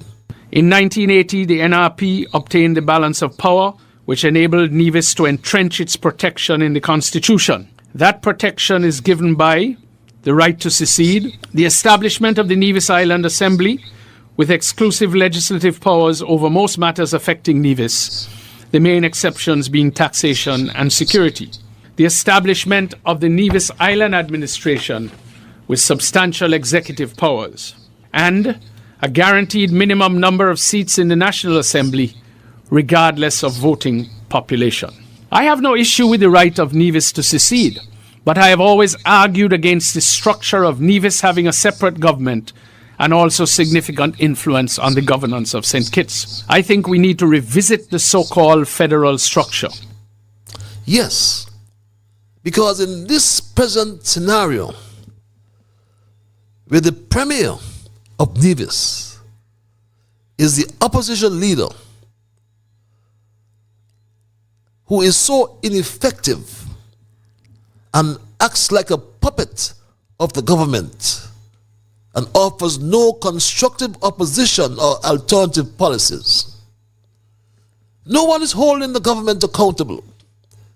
The opposition leader is not fulfilling his role as a check on the government. My Straight Talk family, the opposition leader behaves like a government backbencher. I'm really wrapping, my dear. I can give you 10 seconds. That number being calling all the time. Can you use it? Hello? So yes, my Straight Talk family, forgive me for that. This number kept calling, so I'm saying no one is holding the government accountable. The opposition leader is not fulfilling his role as a check on the government. He's like a puppet. The opposition leader behaves like a government backbencher. That's my story tonight, my Straight Talk family, and I am not going to change it. I want to thank Almighty God, nonetheless, in the process for guiding our conversation tonight, as always. I want to thank you, the listeners. I want to thank you, the callers. Forgive me, those overseas callers. I was not aware that my overseas line was down. I checked it before coming on board, but something went wrong.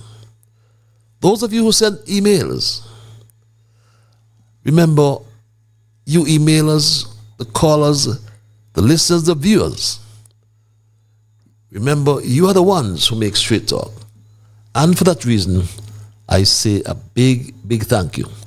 I am Ian Patches Liburd, and God's Spear, we will connect on Monday. Yes, we will connect on Monday for another edition of Straight Talk. So until then, be good to yourselves and to all whom you meet. Have yourselves a wonderful weekend. Some may go to the church, go to the beach. Some will go and stay home rather than do their chores. It's Christmas time, lots of cleaning going on. I'm going to church. I'm going to the Zion Moravian on the top of Victoria Road.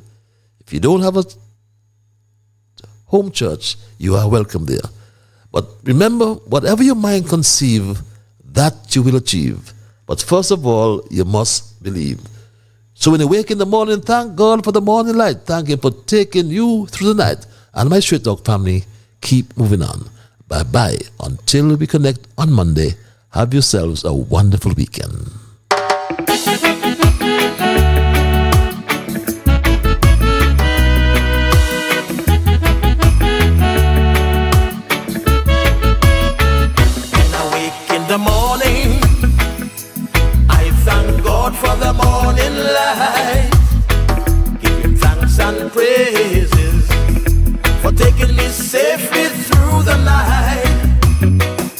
the rest of food and loving care, and for my mother's breath of life that's got me here.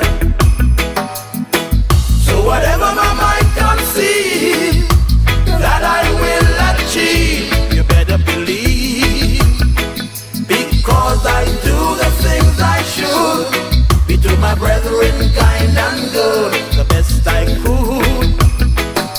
So I'll keep moving on, I won't stop now. I'll keep moving on till I reach the top somehow.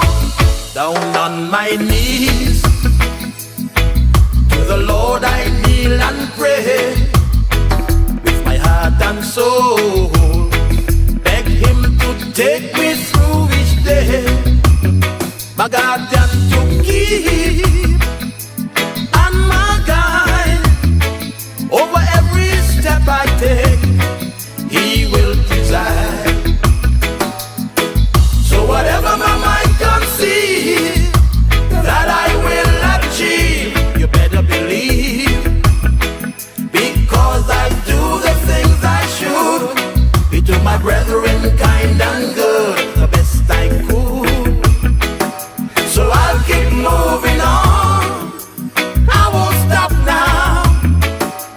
I'll keep moving on till I reach the top somehow.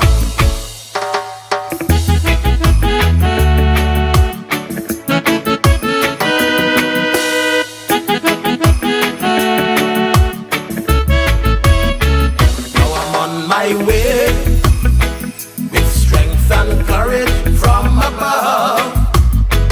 No man I'll fear, since God protects me with His love.